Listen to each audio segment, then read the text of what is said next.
Hello there, this is Extra Joel 1201 for the Birthright Chapter 9 clear. Finally, my own clears. So this is a lot of player phase combat. I have Hinoka 1 round KO with a steel naginata, which is very good. I'm also able to have Corrin chip, so that way I can not only make the Cav easier to kill, but I also activate Vow of Friendship, which is incredibly important. Tatsuna gets a kill. Yeah, Tatsuna, best girl. Doesn't really do anything after that, but you know, still best girl. Tsubaki is basically just relegated to Saizo Parabot. Tsubaki is incredibly good for Saizo. Just the speed pair up is just incredibly good. Thanks to Azura, I am able to have Saizo move even further, which is nice because there's just a whole swath of enemies in the middle of the map. Silas, thanks to Vow of Friendship, is just able to not take that much damage, as well as also 1 run KO of the Cav, which is also incredibly important.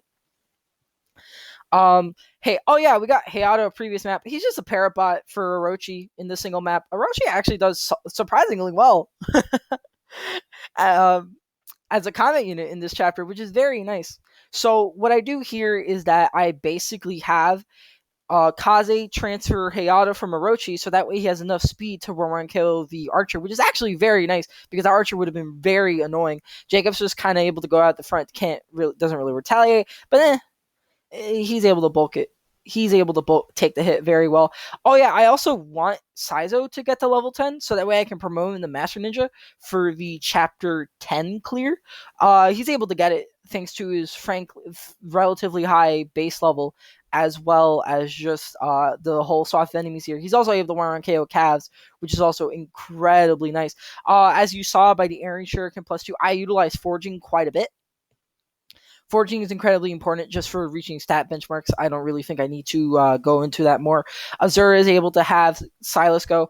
The most important thing, there are two important things here. So there are paired up enemies on the sides of the map which don't move.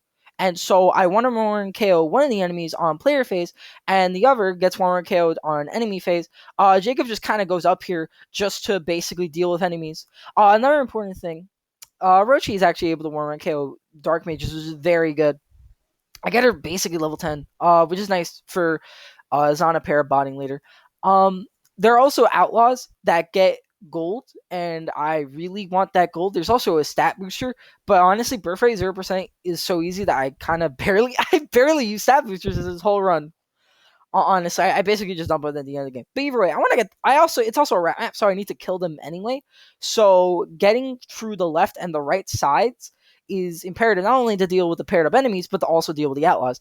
I have Oboro and Hinata here. Oboro just kind of swaps stuff. Hinata actually kind of has a niche use. He can reclass into Oni Savage, so he can get Shove, which is nice for a Chapter 20 strat. Here I have Jakob 1 round KO.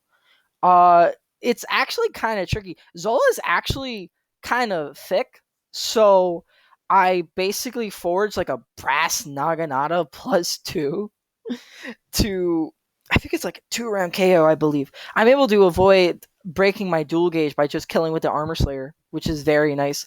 Kaze and Tatsuna just kind of have a tango with like this Cavalier Dark Mage pair, kind of just dealing with them. There's also like a reinforcement mage that comes in later that they also deal with, which is very nice.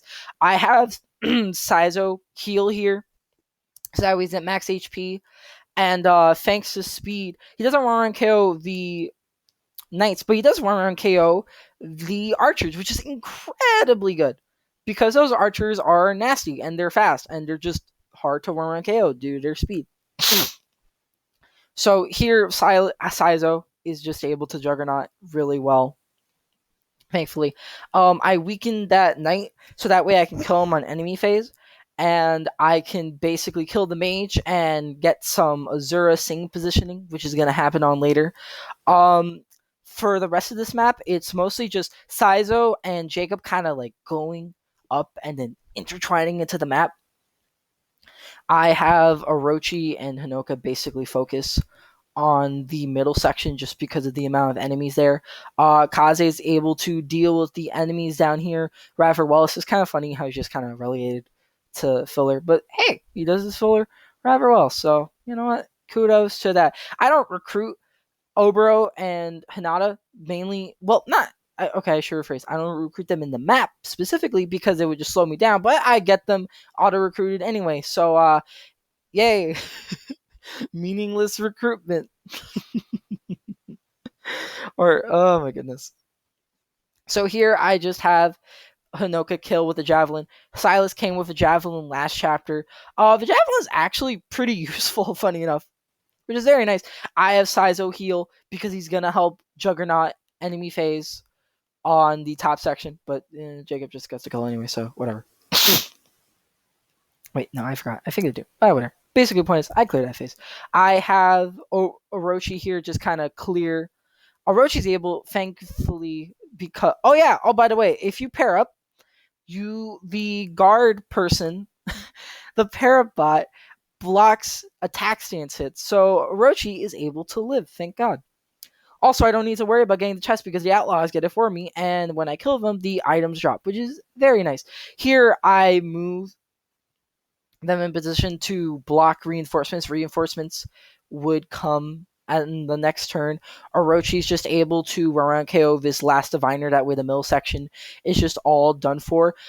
Here, what I do essentially is that I count my movement spaces, so that way I can get Tsubaki and Saizo as close as possible, because there's a paired up enemy blocking the entrance, and I basically want to move Jakob to attack Zola on the same turn, which is very important.